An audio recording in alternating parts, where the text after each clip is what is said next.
Okay, I don't usually do how-to videos, but a friend of mine asked me how I do my composting and my composting tea, so here we go. Alright, you start off with your worm bin, vermicomposting. You get the worms, you build the bed, throw your compost in there, all your scraps and crap in there, and they'll do most of the work. And let's see, and on the bottom of this tub here is the drain. And I put a bucket underneath here, and what you get is what I call the worm juice. It's all the urine and all the waste that they put off by eating the compost. It doesn't smell. It looks terrible, but it doesn't smell, and you can see by the color of it, it's pretty good stuff. I use 1 gallon to 20 gallons of water with this and spray it onto my plant's leaves. I do this every once in a while, not religiously or anything like that. I also use maybe 3 cups of this into my compost tea, which I'll show you about that in a minute. Alright. As for my harvester, I have used just plain 2x4s that I found. Built this frame, made one end lower than the other end. I found some paint rollers from Dollar General that I used. And this PVC pipe, I don't know what size it was because I found it. But the paint roller fits right inside of them. And you screw it in.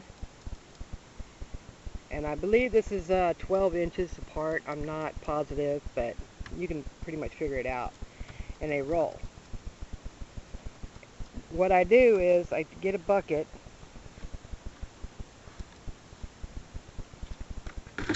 put the bucket right about there, put it off to the side a little bit because it'll run off. I use that plastic, put a piece of plastic, and I put it on the bottom here. And then for the tumbler, what I did was I took a 5-gallon bucket, cut it in half, then cut the ends off.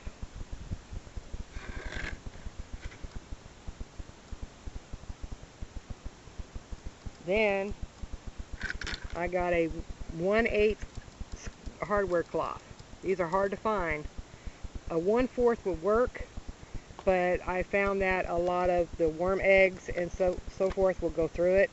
The 1/8 gives you a much finer worm casings in the end. And then once I did that, I got that. It was a 3x3 piece of 1/8 hardware cloth. Then I rolled it up and I fit it inside of the 2 end pieces I made. And then I used some redneck engineering and used duct tape to put it on. What you do is you put it up there, like so. You got your plastic down there to catch everything. I usually take a shovel full, but just for demonstration, I'll grab a handful, and you'll see that you have worms with it and some stuff that hasn't been composted.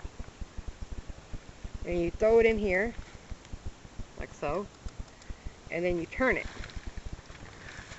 All the large particles, the worm eggs, the worms, goes down to the end and into the bucket. You just turn it by your hand.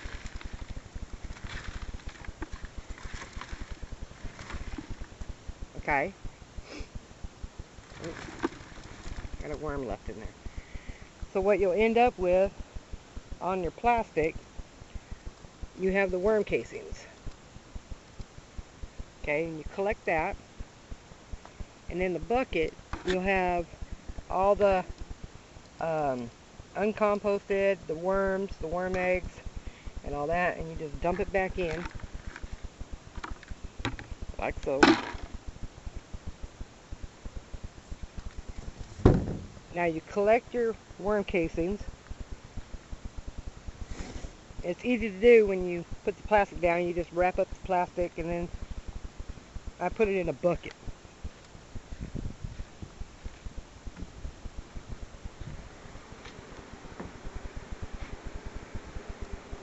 Put my worm casings in the bucket. Now you can store them in there, but you got to make sure they're moist. A lot of people say that you can't do that, that it loses everything, and you have to use it right away. But I mean, you have to buy. Sometimes you buy worm casings from the store, and they're sitting there on the shelf for a long time. But I never had a problem with it. Here is my formula.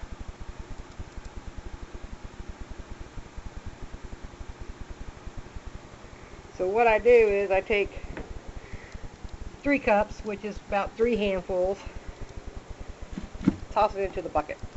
Or you can use a pantyhose, an old pantyhose, and you fill it up with the compost, the worm casings, and then put it in the bucket. I like to do things the hard way. So anyway, you fill it up with water to about right there. Fill it up with water. Then you take 2 ounces of the molasses, unsulfured, and you pour 2 ounces in there. Stir it up real good. And then I have some cheap aquarium air stones that I connected together and put some nuts on there so it'll go to the bottom. Put that in there. And I got it all tied up. It goes all the way over to the pump. It's just your basic air pump that you can buy at, China Mart or whatever. And turn that on. And it aerates the compost tea. The molasses acts like an agent to break down all the good stuff, enzymes and all that, into the compost. So you do that for 24 hours. And when you know you're doing good is when you open it up and you know it's done is when it's all foamy. When it's all foamy, you've done good. If it stinks, start over, because something went wrong. But anyway, then I let that do its thing for 24 hours, and then I take that pantyhose and I put it over my sprayer. Put it over my sprayer, and I pour it in there, and it strains it, and then I use my sprayer to spray the garden.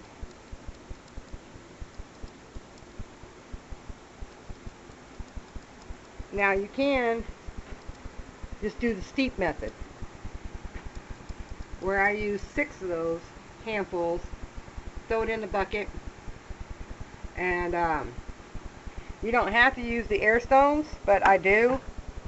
But every day for 3 days, you come out here and spin it. You turn it a couple of times to get it all aerated, put some air in there, and then after 3 days, you can use it the same way.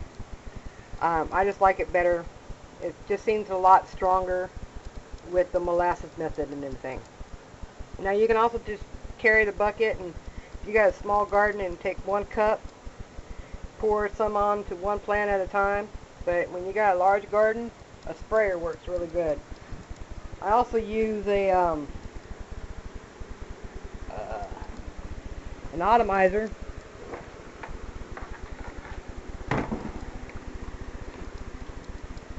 When I'm in the mood, I put the mixture in here, and it does a fogging action.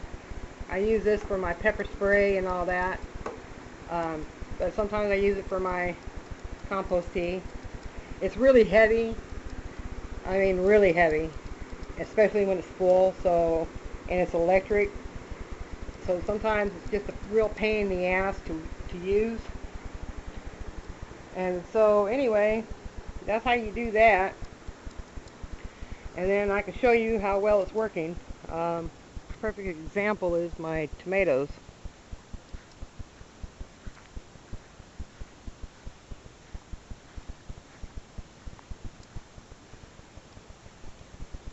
You got some tomatoes going. Good maters. Now I feed them, this is my favorite. That's my black creme. They're starting to turn. I feed them a really good dosage once every 2 weeks. On the second week, 1 week I feed, second week I spray for bugs with my pepper spray. And as you can see, I got plenty of tomatoes coming about. Lots and lots of tomatoes.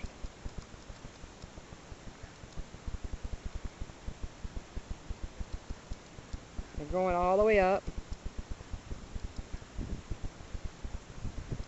This is an oddball one. I never grew this kind, but it's going to be interesting. We got some aromas going on.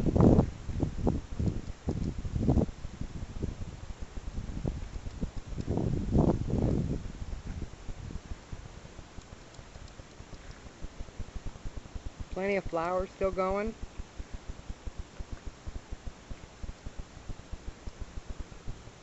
My black cherry, they're going pretty good. Some of them are starting to turn. Getting ready to do its thing. The cucumbers really love it. End up making a wall for my cucumbers.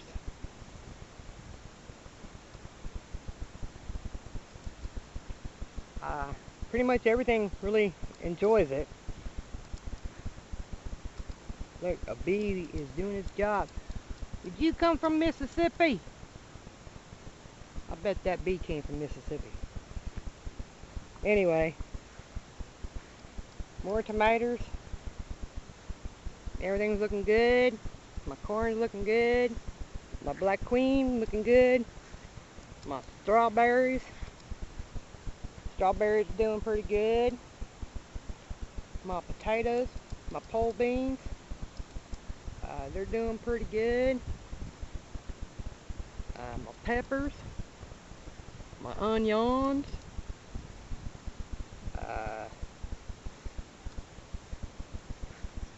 my spaghetti squash. My spaghetti squash is doing pretty good.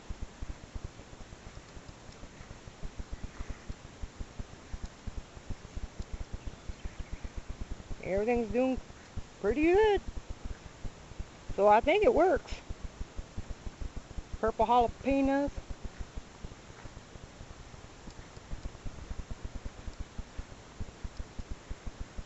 These are going to be the seeds that I'm going to be sending you whenever I get them. But here's that rare red okra that I talk about. It's doing pretty good. Getting there. I already harvested some of my garlic.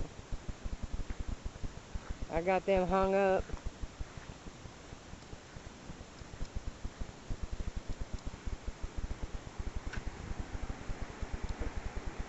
Got them hung up there. Alright, so I hope that answered your question about it. If you have any more questions, you know how to reach me. Alright, take care.